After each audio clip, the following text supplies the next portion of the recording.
Okay, in the previous recording, we left off right here. We created our function that created all the files in the magic matrix files, the matrix files. So we saved all of our data.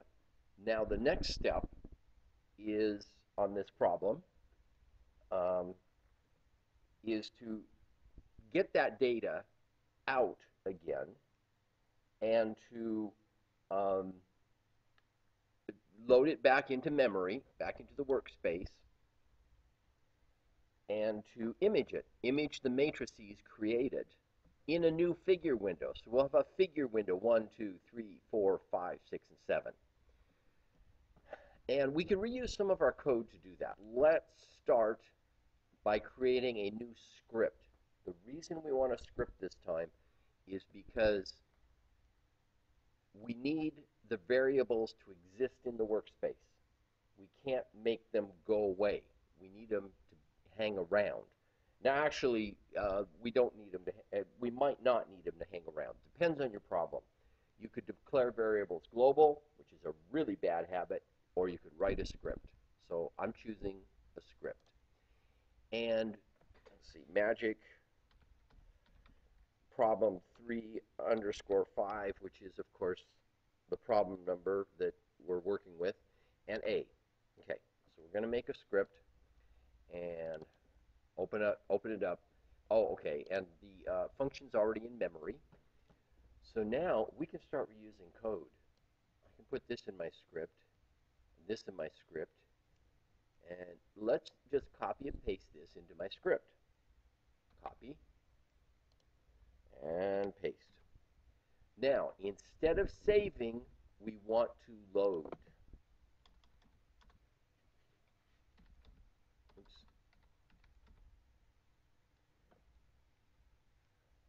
And now, vect size is not defined, so I got to input um, the same vector that I had before, starting at 20, stepping 5, and ending at 50. So that's uh, the magic matrix 20, magic matrix 25, and so forth. Okay, END, and if we run this, we ought to be getting all of our variables into memory, and by this command right here, the load command. And by the way, we're going to be able to reuse things a little bit as we go forward. So let's go back here and let's run it and just see if we get the workspace built. So it's a script, so we don't have any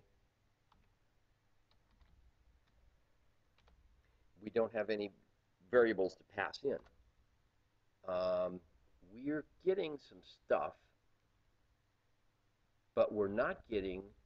I don't have all the. I've created the string variable. I have not created these matrices yet. So let's go back and see what we did. Oh, I forgot the eval. I got to eval. Okay, eval. Now, am I sure the string variable is what I want? Let's check that out. Let's take a good close look at that. Since I made the mistake, let's go ahead and take advantage of it. Is this load command what we want? If we put this in an eval statement, will this load the matrix? I think it will. So there's an easy way to try this even. Cut and paste it. Will this work?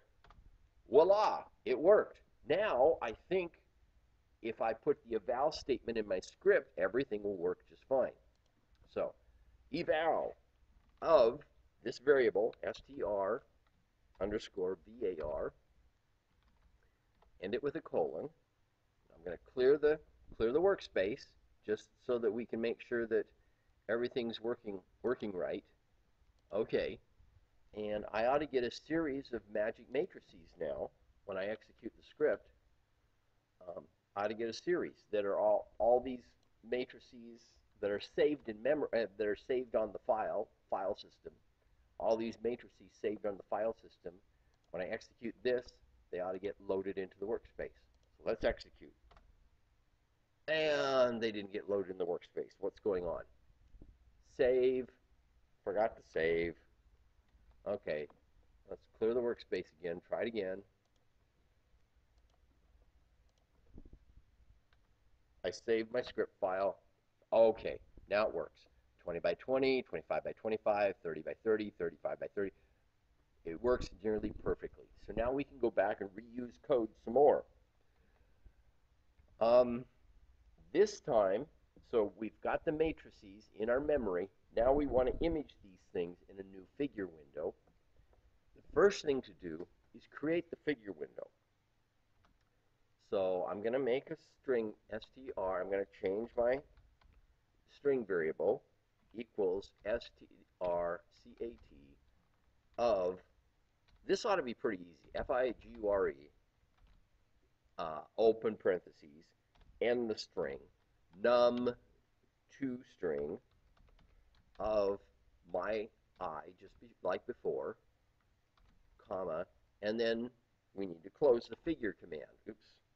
Single quote, close parentheses, semicolon to end the figure command, and then single apostrophe. Now we have to end the string concatenation. Do I feel confident this will work? I'm feeling pretty confident. I'm going to trust, if something happens, we'll deal with it later. So now I'm creating all the figure windows. Now I've got to image all my figure windows. I have to eval.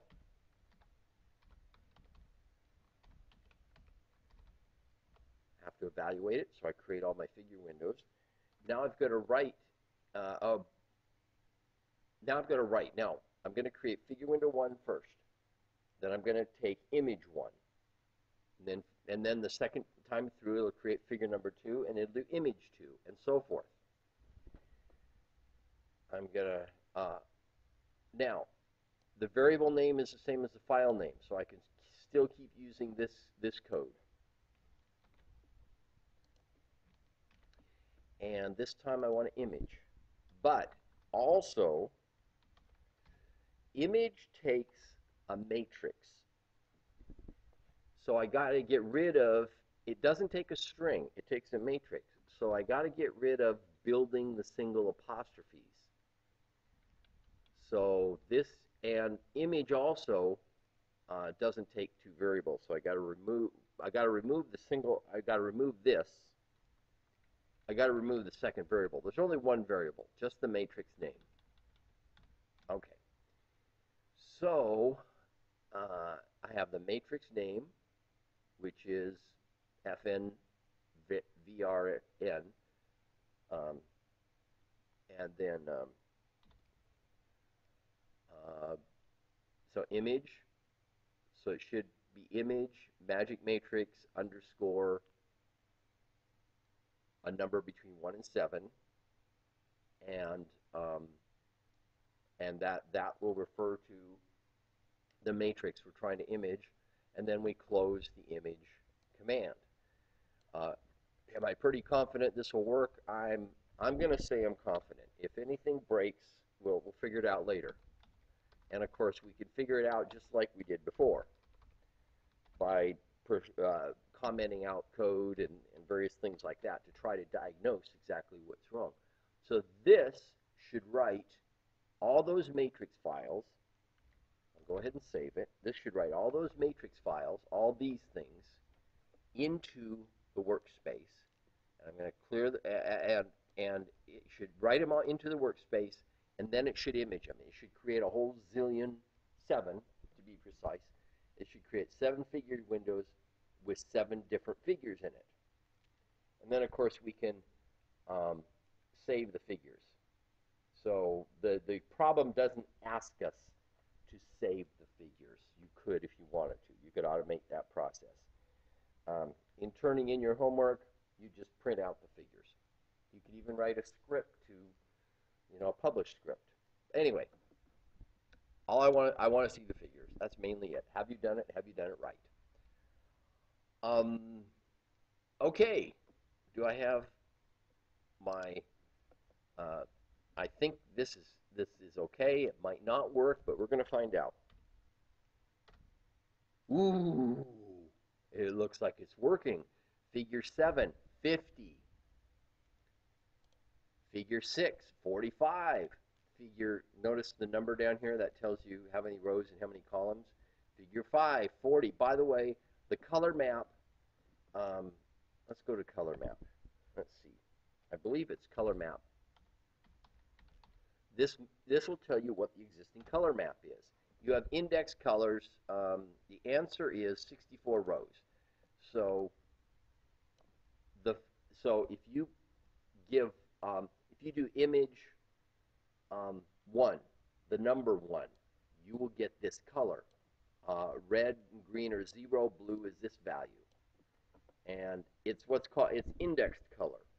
So there's 64. It goes from 1 to 64. It doesn't go, this is row 1. So it doesn't, and this is the second index color, more blue, brighter blue, brighter, bright. So we get lots of bright blues. Then we put in a little green, and we do the same thing some more. And then we put in a little red, and we do the same thing some more. And so it's called index color. So if the matrix element has the number 64 in it, we will get red. If it has number 1, we will get blue. If it has do we have a pure green somewhere? Oh, I don't see a pure green. I see kind of a half. There ought to be a balance. Here's green. This looks like this will be a bright green. It's got equal numbers of red and blue, and then green. So now a magic matrix, though, can have numbers bigger than 64. If you have a number bigger than 64, let's see, here's figure 7. It's brown. Only these elements of the magic matrix will create colors. There's only a few elements that create colors. And the same thing is with figure 6. A different set of elements in the magic matrix. Figure 5, different set. The patterns are interesting. And of course, this brown is a number outside the range. It's 65 or greater. So that's figure 5, figure 4. It's kind of cool, actually. Figure 3,